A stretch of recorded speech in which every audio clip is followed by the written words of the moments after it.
Assalamualaikum warahmatullahi wabarakatuh. Perkenalkan, saya Dara Elviana dengan nomor NIM 210320064. Saya mahasiswi dari Universitas Malikus Saleh dari jurusan Agribisnis.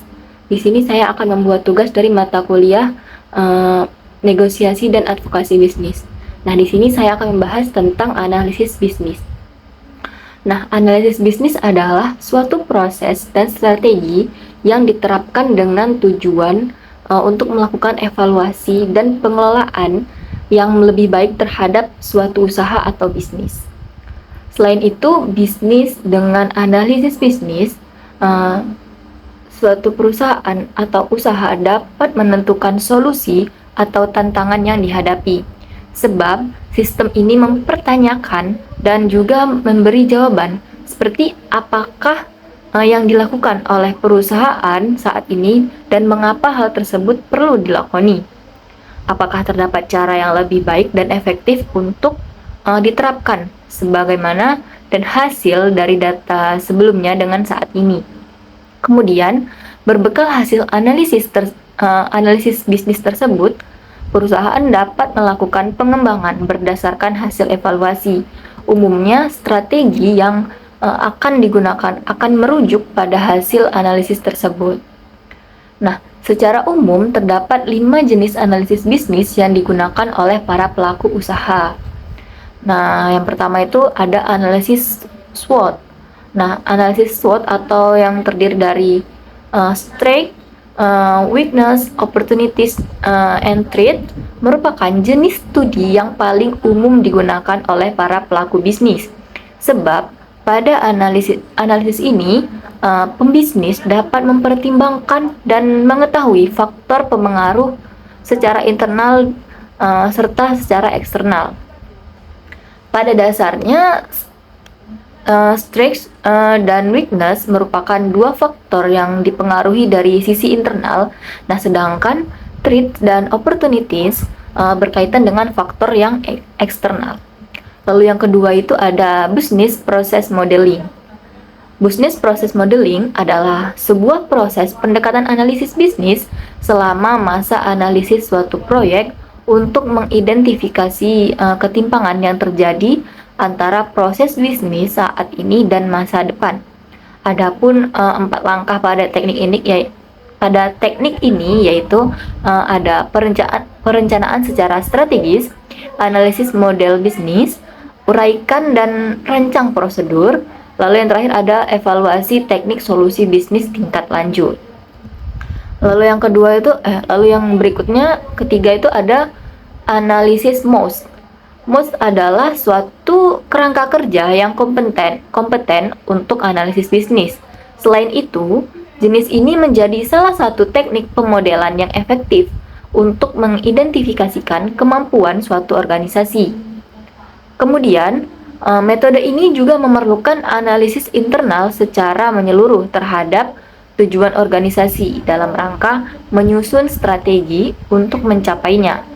Nah, berikut adalah definisi dari MODS. Nah, yang pertama itu ada mission atau misi. Nah, apa tujuan dari perusahaan ini? Apa yang hendak dicapai oleh perusahaan? Lalu ada objectivities, atau tujuan. Lalu yaitu apa tujuan utama yang mendukung mission atau misi. Lalu ada strategi. Nah, apa pilihan yang tersedia dalam rangka meraih tujuan tersebut. Lalu ada taktik. Lalu apa metode yang diterapkan perusahaan untuk menjalankan strategi itu. Lalu yang keempat ada analisis PESTEL. PESTEL atau yang dikenal sebagai PES adalah teknik analisis yang digunakan untuk menghadapi persoalan lingkungan yang berkaitan dengan bisnis. Nah, cara kerja dari metode ini yaitu dengan menganalisis dan mempelajari berbagai faktor seperti politik, ekonomi, sosiologi, teknologi, hukum, dan juga lingkungan. Kemudian, setelah analisis dilakukan, perusahaan pun dapat dengan lebih mudah membangun dan menyusun rencana strategi untuk mengatasi tantangan atau permasalahan yang berkaitan dengan lingkungan. Lalu yang kelima itu ada catwalk. Catwalk Catwalk adalah jenis analisis bisnis yang meliputi customer, actors, transformation, process, worldview, owner, and environmental. Metode ini diterapkan untuk mengidentifikasi secara menyeluruh bagaimana setiap pilihan, tindakan, dan keputusan dapat berpengaruh pada berbagai pihak. Nah, berikut adalah definisi dari catwalk. Nah, dimulai dari yang pertama itu ada C, yaitu customer. Lalu itu siapa yang meraih keuntungan dari bisnis ini. Lalu ada E, yaitu actors. Siapa pihak yang terlibat dalam proses tersebut. Lalu ada T, yaitu transformation process. Lalu apa transformasi esensial dari sistem yang ada. Lalu ada W, itu worldview, bagaimana situasi secara keseluruhan dan dampaknya. Lalu ada O, itu owner, siapa pemilik usaha dari sistem yang terdampak dan bagaimana kaitannya dengan mereka. Lalu ada E, itu environmental, lalu itu apa kendala yang dihadapi dan bagaimana pengaruh dari solusi yang diajukan. Lalu berikutnya itu ada penggerak bisnis. Penggerak bisnis adalah masukan dan aktivitas utama yang mendorong hasil operasional dan keuangan suatu bisnis. Nah, contohnya itu pendorong bisnis adalah tenaga penjualan, jumlah toko, lalu lintas situs web, jumlah dan harga produk yang dijual, unit produksi, dan lain-lain. Untuk membuat pilihan internal mengenai strategi bisnis atau membangun model keuangan untuk menilai perusahaan, penting untuk mendapatkan pemahaman yang kuat tentang pendorong utama bisnis. Lalu ada contoh penggerak bisnis. Faktor pendorongnya sangat bervariasi menurut industri, namun semuanya dapat ditentukan menggunakan jenis analisis akar permasalahan yang sama. Nah, berikut adalah daftar pendorong bisnis yang umum, yaitu ada jumlah toko atau lokasi, ukuran rata-rata atau kaki perseginya per lokasi, jumlah produk yang terjual, lalu ada harga produk atau jasa yang dijual, lalu ada jumlah tenaga penjualan, ada efektivitas tenaga penjualan, volume lalu lintas ke situs web, tingkat konversi lalu lintas ke situs web, tingkat produksi untuk manufaktur, tingkat efisiensi dan waktu henti, biaya energi dan listrik, sewa dan ruangan kantor, gaji dan upah per karyawan, komisi, biaya, dan biaya penjualan lainnya, nilai tukar mata uang asing. Lalu yang terakhir ada harga komoditas, misalnya itu ada harga minyak, tembaga, karet, dan lain sebagainya. Lalu berikutnya ini bagaimana menentukan apa yang menjadi pendorong bisnis. Penggerak berdampak pada semua aspek keuangan bisnis, pendapatan, pengeluaran, dan biaya modal. Dalam mengidentifikasi apa yang menjadi pendorong utama, penting untuk melakukan jenis analisis penyebab utama. Mulailah dengan melihat laporan keuangan perusahaan dan ajukan pertanyaan seperti apa yang mendorong item baris ini. Lalu proses ini harus diulangi untuk setiap item baris pada masing-masing 3 laporan keuangan. Setelah selesai, ambil daftar drive dan tentukan mana yang paling penting untuk menjadi fokus. Lalu memantau dan meningkatkan kinerja bisnis.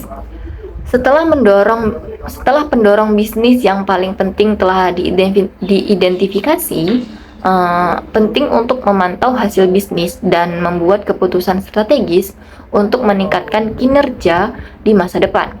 Melanjutkan contoh di atas, setelah jumlah toko diidentifikasi sebagai pendorong bisnis utama, penting untuk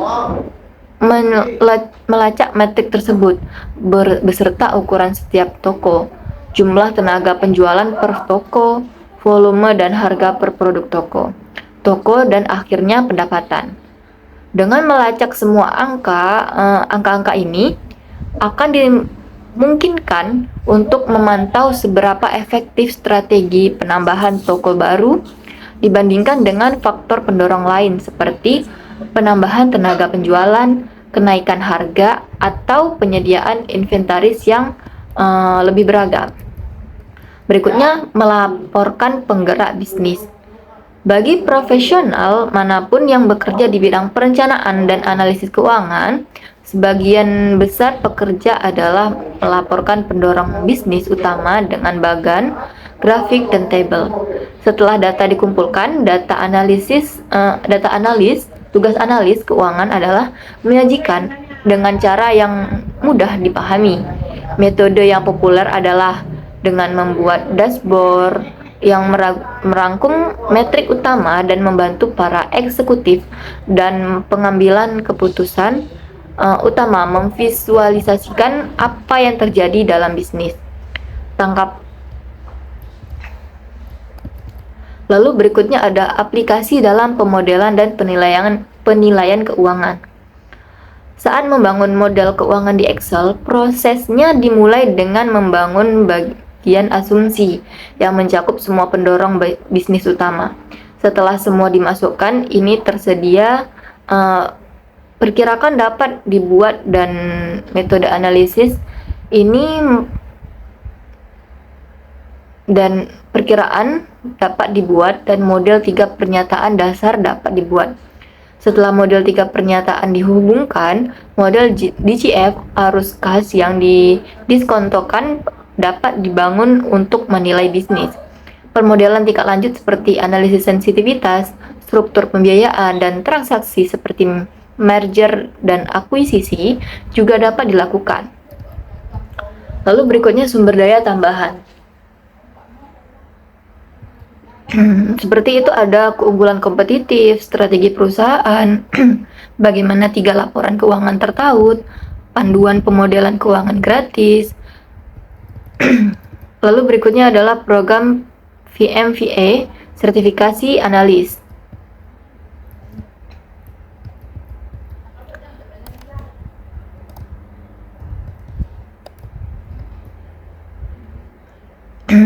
Nah, program analisis ini seperti ada fokus besar pada pemodelan keuangan, Excel, penilaian bisnis, penggarangan atau peramalan, presentasi PowerPoint, akuntansi, dan strategi bisnis. Lalu, apa itu proses bisnis? Nah, proses bisnis adalah serangkaian tugas atau aktivitas bisnis yang dijalankan secara terstruktur, terorganisir, dan saling berkaitan untuk mencapai tujuan perusahaan. Aktivitas yang dilakukan tentu akan berkaitan dengan pembuatan atau pengembangan produk bisnis. Dalam serangkaian proses bisnis ini, sejumlah peran dan posisi memiliki tugas yang berbeda-beda, namun tetap untuk mencapai tujuan bersama. Tahapan proses bisnis juga akan terjadi secara berulang-ulang dan akan dioptimalkan seiring waktu sesuai dengan standar. Pengertian proses bisnis menurut para ahli. Nah, menurut Kelly R. Rayner, proses bisnis adalah kegiatan yang saling berhubungan dalam upaya menghasilkan produk atau jasa yang bernilai bagi perusahaan. Sedangkan menurut Hammer and Champy, proses bisnis adalah aktivitas yang membutuhkan satu atau lebih masukan untuk menghasilkan output yang bernilai bagi pelanggan. Lalu ada Ramler dan Bresch juga menyatakan proses bisnis ini mengacu pada sekumpulan aktivitas yang dilakukan untuk menghasilkan produk maupun jasa. Lalu itu ada fungsi proses bisnis. Yaitu fungsinya membantu manajer atau pihak SDM perusahaan mengidentifikasi permasalahan dan menemukan solusinya selama berjalannya proses bisnis, lalu menjadikan indikator penting bagi konsumen untuk mengetahui kapan proses bisnis akan dimulai dan diakhiri atau berkelanjutan, lalu menjadi pedoman bagi karyawan perusahaan terkait tugas dan perannya dalam membantu mencapai tujuan bisnis. Lalu berikutnya ada manfaat proses bisnis. Yang pertama itu ada meminimalisir resiko dan pengeluaran. Manfaat proses bisnis adalah mencegah terjadinya kesalahan teknis dan munculnya resiko serta mengurangi inefisiensi. Dengan proses bisnis yang berjalan baik dan sistematis tentu akan meminimalisir munculnya pengeluaran tidak terencana. Lalu yang kedua itu ada meningkatkan efisiensi. Nah, aktivitas dalam proses bisnis akan dirancang sedemikian rupa untuk meningkatkan efisiensi kerja. Selanjutnya, perusahaan dapat mengambil keputusan untuk memastikan setiap aktivitas berjalan dengan baik dan optimal. Lalu yang ketiga itu ada fokus pada pelanggan. Nah, pada dasarnya, proses bisnis adalah serangkaian kegiatan yang bertujuan untuk memberikan kualitas terbaik sesuai permintaan pasar. Oleh karena itu, proses bisnis membantu perusahaan menjaga dan meningkatkan pelayanannya karena berorientasi pada konsumen. Lalu yang keempat itu mengurangi human error. Pembagian tugas di perusahaan bisa mengurangi resiko human error dalam produksi karena setiap bagian akan dikerjakan sesuai dengan spesialisasi individunya. Lalu yang kelima itu ada adaptif terhadap perkembangan teknologi. Salah satu karakteristik dari proses bisnis adalah senantiasa berkembang seiring perkembangan teknologi yang ada. Makanya, rangkaian aktivitas juga akan senantiasa dikembangkan, seperti dengan penggunaan teknologi terbaru untuk meningkatkan kualitas. Lalu yang keenam itu ada manajemen waktu lebih baik. Proses bisnis harus disusun secara sistematis. Disinilah manfaat proses bisnis yang membantu perusahaan mengelola waktu dengan baik. Misalnya, perusahaan dapat mengatur strategi terkait waktu produksi sehingga prosesnya lebih efektif dan efisien untuk mencapai targetnya. Berikutnya itu ada jenis-jenis proses bisnis. Dimulai yang pertama itu ada proses primer. Sesuai namanya, jenis proses bisnis ini adalah yang paling fundamental karena terkait kegiatan operasional, munculnya resiko, serta mengurangi inefisiensi. Dengan proses bisnis yang berjalan baik dan sistematis tentu akan meminimalisir munculnya pengeluaran tidak terencana. Lalu yang kedua itu ada meningkatkan efisiensi. Nah, aktivitas dalam proses bisnis akan dirancang sedemikian rupa untuk meningkatkan efisiensi kerja. Selanjutnya, perusahaan dapat mengambil keputusan untuk memastikan setiap aktivitas berjalan dengan baik dan optimal. Lalu yang ketiga itu ada fokus pada pelanggan. Nah, pada dasarnya, proses bisnis adalah serangkaian kegiatan yang bertujuan untuk memberikan kualitas terbaik sesuai permintaan pasar.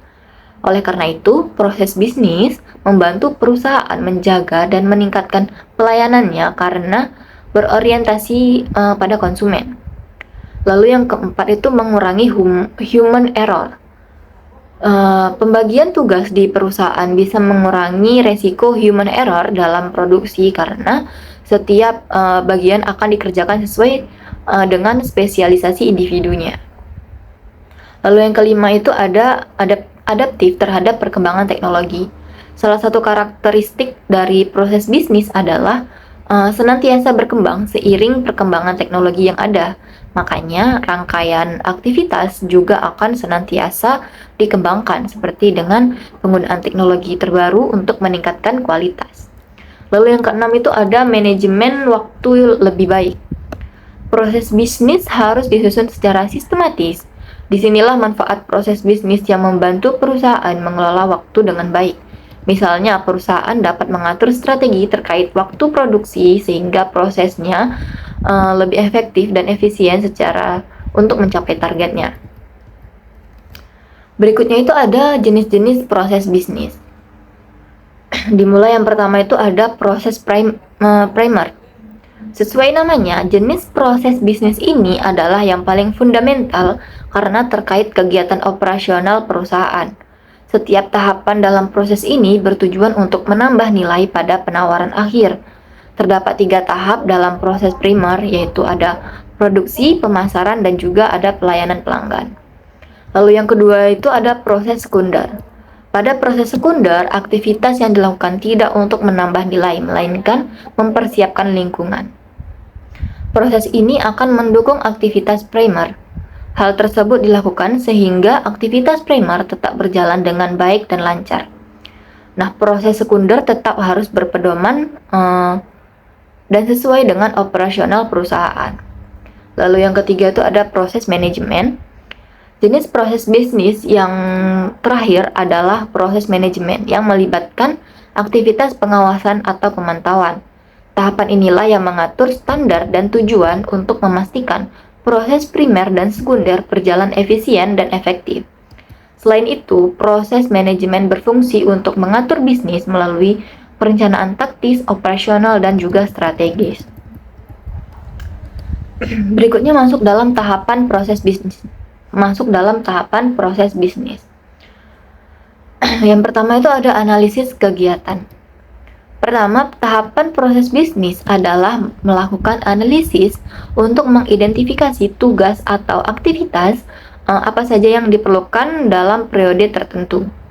Penting untuk memastikan analisis telah dilakukan dengan tepat sehingga sesuai dengan tujuan dan kebutuhan perusahaan. Lalu yang kedua itu ada pengambilan keputusan. Setelah mengetahui apa saja yang perlu dilakukan, tahapan proses bisnis selanjutnya adalah membuat dan mengambil keputusan. Hal tersebut biasanya berkaitan dengan penentuan biaya operasional, proses, dan juga pembagian peran untuk kelancaran aktivitasnya. Lalu yang ketiga itu ada implementasi. Tahapan pelaksanaan mengacu pada implementasi rencana atau strategi yang telah disusun di tahap sebelumnya. Dengan demikian, rencana yang dibuat tidak hanya menjadi wacana. Lalu yang keempat itu ada evaluasi. Seperti yang dijelaskan sebelumnya bahwa proses bisnis adalah aktivitas berulang dan dilakukan secara terus-menerus dengan perbaikan seiring waktu. Perbaikan yang dilakukan tentu diperoleh dari adanya evaluasi, baik secara parsial maupun holistik. Ada beberapa hal yang bisa menjadi poin evaluasi, salah satunya itu kinerja karyawan. Dengan demikian, perusahaan juga bisa menilai bagian mana yang perlu diperbaiki. Baik, selanjutnya itu ada contoh proses bisnis. Yang pertama itu ada produksi. Nah, tujuan dari produksi itu mengolah bahan mentah menjadi barang jadi. Lalu pesertanya itu karyawan pabrik dan juga staf penjualan. Ada inputnya itu bahan baku, informasi produksi, lalu juga ada pesanan pelanggan. Yang jadi output itu adalah barang jadi. Lalu yang kedua itu ada penjualan. Nah, tujuan dari penjualan ini menjual barang ke konsumen dan memperoleh keuntungan dari hasil penjualan. Pesertanya itu ada staf penjualan, konsumen, dan juga ada gudang. Lalu inputnya itu pesanan konsumen, sedangkan outputnya itu ada kwitansi, faktur, dokumen pengiriman. Lalu yang ketiga itu ada pembelian. Nah, tujuan dari pembelian itu mendapatkan bahan baku dari pemasok dan mengolahnya menjadi stok untuk dijual ke konsumen. Dan menjadi peserta itu ada staf gudang, staf penjualan, staf pembeli, dan vendor. Lalu inputnya itu pembelian dari konsumen atau pemesanan kembali. Yang menjadi output itu pesanan ke pembelian produk. Berikutnya itu masuk dalam pemodelan proses bisnis atau BPM. Pemodelan proses bisnis adalah representasi analitis atau sekadar ilustrasi proses bisnis atau ilustrasi proses bisnis suatu organisasi. Proses pemodelan merupakan komponen penting untuk manajemen proses bisnis yang efektif. Perangkat lunak pemodelan proses memberikan representasi analitis dari proses apa adanya dalam suatu organisasi dan membedakannya dengan proses yang akan terjadi agar lebih efisien. Lalu mengapa menggunakan pemodelan proses bisnis? Nah, langkah pertama dalam pemodelan sebenarnya adalah pena dan kertas. Namun sebenar-benarnya menjalankan proses bisnis mendigitalkan proses tersebut sedemikian rupa sehingga mesin alur kerja dapat memahaminya. Lalu ada teknik pemodelan proses bisnis. Pemodelan proses bisnis dapat diungkapkan melalui diagram alur, program, hypertext, atau juga script. Tidak hanya ada satu cara untuk menerapkan pemodelan proses bisnis. Sebenarnya ada 12 teknik. Namun yang paling umum itu yang pertama ada notasi pemodelan proses bisnis atau BPMN, yang telah menjadi sinteks standar yang digunakan oleh analis proses dan mereka yang membuat alat pemodelan bisnis. Ini adalah penggunaan garis-garis, panah, dan bentuk geometris yang relatif sederhana yang semuanya mengomunikasikan aliran dan nuansa proses. Konsultan proses dapat melihat model BPMN dan mengetahui secara pasti bagaimana model tersebut berfungsi. Nah, pada akhirnya, ketika perusahaan-perusahaan tersebut mengirimkan produk dan menjalankan mesin pemasaran, BPMN akan menjadi standar yang tidak perlu dipertanyakan lagi dan untuk pemodelan dan pelaksanaan proses. Namun saat ini kita masih berada di antara berita dan kenyataan. Itu menurut Brad Shelfer, konsultan proses dan penulis buku metode dan gaya BPMN. Namun BPMN masih merupakan bahasa yang dipelajari dan meskipun relatif sederhana, tidak langsung intuitif bagi pengguna bisnis pada umumnya. Ini adalah alat yang hebat untuk konsultan proses, namun tidak berguna bagi mereka yang ingin membuat aplikasi sendiri. Lalu yang kedua itu ada notasi proses universal. Daripada harus mempelajari bahasa baru, sistem yang lebih intuitif adalah Universal Process Notation atau UPN.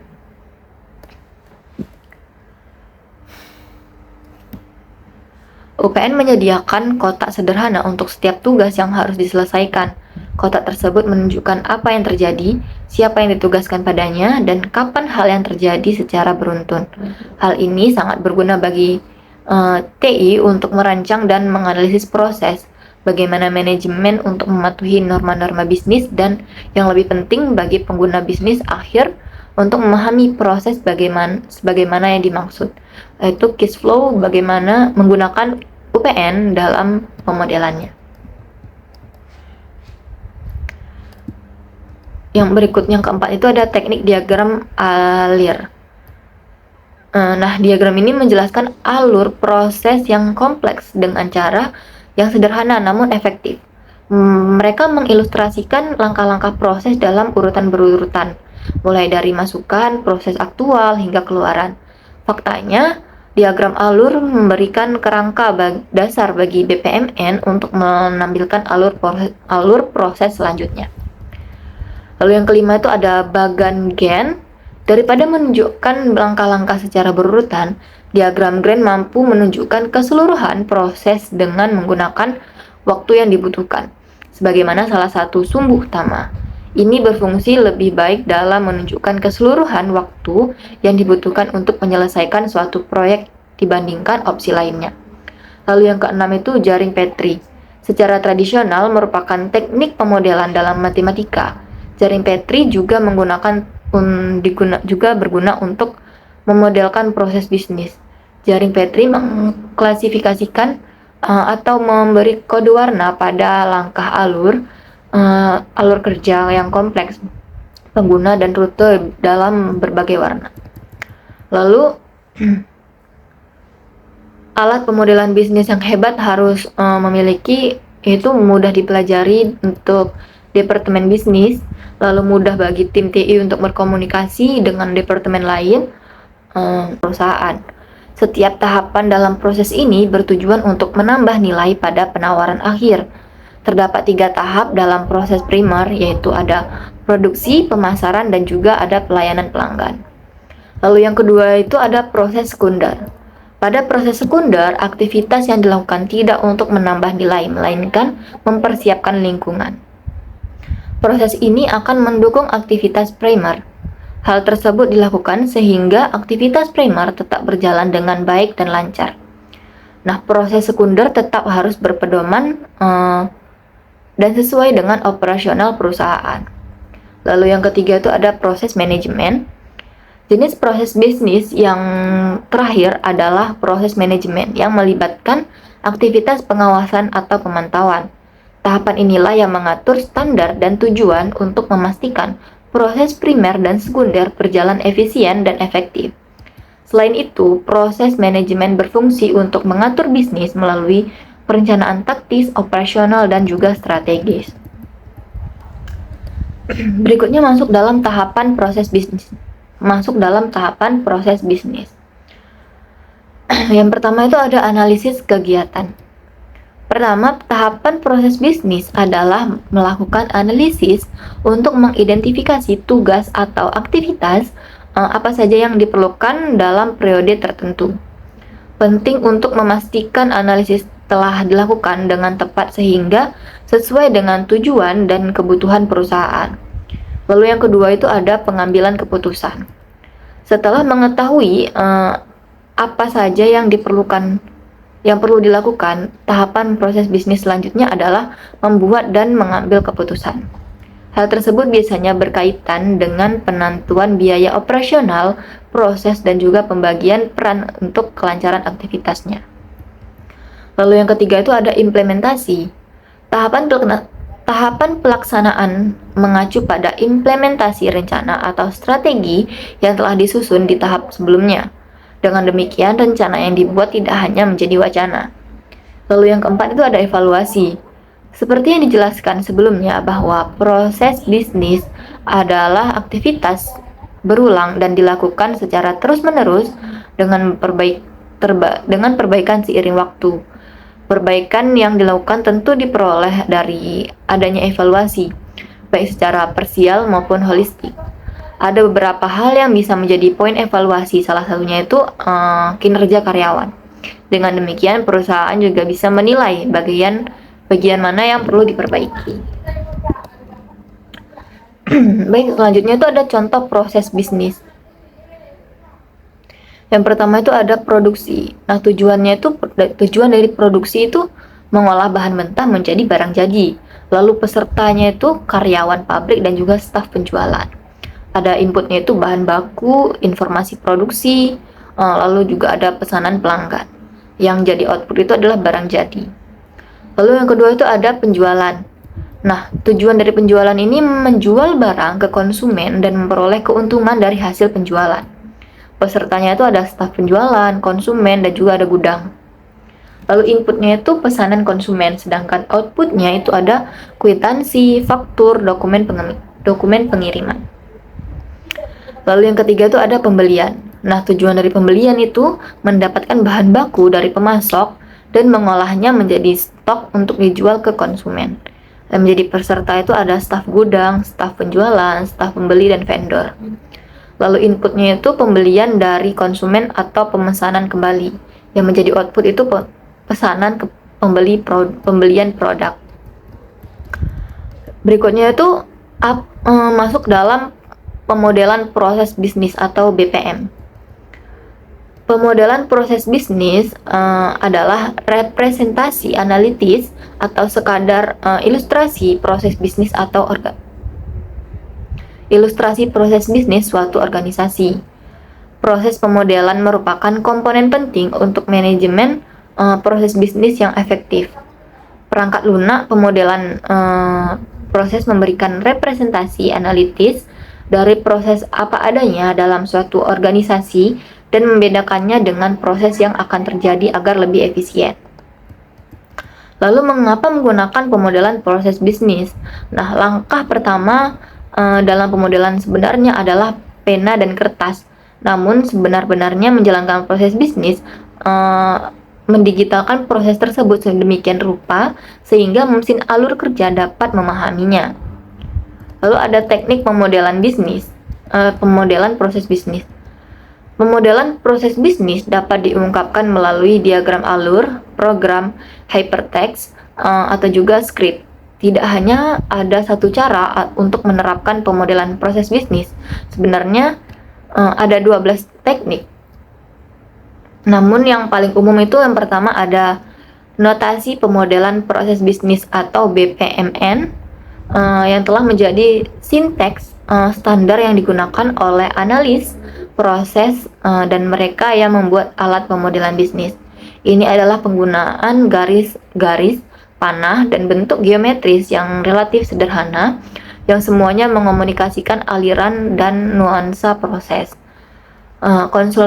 Konsultan proses dapat melihat model BPMN dan mengetahui secara pasti bagaimana model tersebut berfungsi.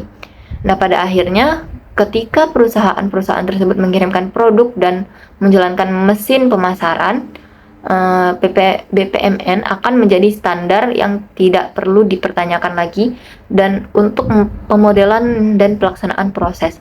Namun saat ini kita masih berada di antara berita dan kenyataan. Itu menurut Brad Shelfer, konsultan proses dan penulis buku metode dan gaya BPMN. Namun BPMN masih merupakan bahasa yang dipelajari dan meskipun relatif sederhana, tidak langsung intuitif bagi pengguna bisnis pada umumnya. Ini adalah alat yang hebat untuk konsultan proses, namun tidak berguna bagi mereka yang ingin membuat aplikasi sendiri. Lalu yang kedua itu ada notasi proses universal. Daripada harus mempelajari bahasa baru, sistem yang lebih intuitif adalah Universal Process Notation atau UPN.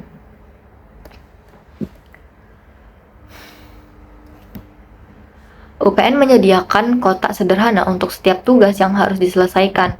Kotak tersebut menunjukkan apa yang terjadi, siapa yang ditugaskan padanya, dan kapan hal yang terjadi secara beruntun. Hal ini sangat berguna bagi TI untuk merancang dan menganalisis proses, bagaimana manajemen untuk mematuhi norma-norma bisnis, dan yang lebih penting bagi pengguna bisnis akhir untuk memahami proses sebagaimana yang dimaksud, yaitu case flow, bagaimana menggunakan UPN dalam pemodelannya. Yang berikutnya, yang keempat itu ada teknik diagram alir. Nah, diagram ini menjelaskan alur proses yang kompleks dengan cara yang sederhana namun efektif. Mereka mengilustrasikan langkah-langkah proses dalam urutan berurutan, mulai dari masukan, proses aktual, hingga keluaran. Faktanya, diagram alur memberikan kerangka dasar bagi BPMN untuk menampilkan alur proses selanjutnya. Lalu yang kelima itu ada bagan Gann. Daripada menunjukkan langkah-langkah secara berurutan, diagram Gann mampu menunjukkan keseluruhan proses dengan menggunakan waktu yang dibutuhkan, sebagaimana salah satu sumbu utama. Ini berfungsi lebih baik dalam menunjukkan keseluruhan waktu yang dibutuhkan untuk menyelesaikan suatu proyek dibandingkan opsi lainnya. Lalu yang keenam itu jaring Petri. Secara tradisional merupakan teknik pemodelan dalam matematika. Jaring Petri juga berguna untuk memodelkan proses bisnis. Jaring Petri mengklasifikasikan atau memberi kode warna pada langkah alur kerja yang kompleks, pengguna dan rute dalam berbagai warna. Lalu alat pemodelan bisnis yang hebat harus memiliki, itu mudah dipelajari untuk departemen bisnis, lalu mudah bagi tim TI untuk berkomunikasi dengan departemen lain, tidak mahal dan sesuai dengan industri, memiliki alat editor alur kerja terintegrasi dengan antarmuka grafis, mampu mensimulasikan alur kerja sebelum mengimplementasikan. Lalu organisasi bisnis.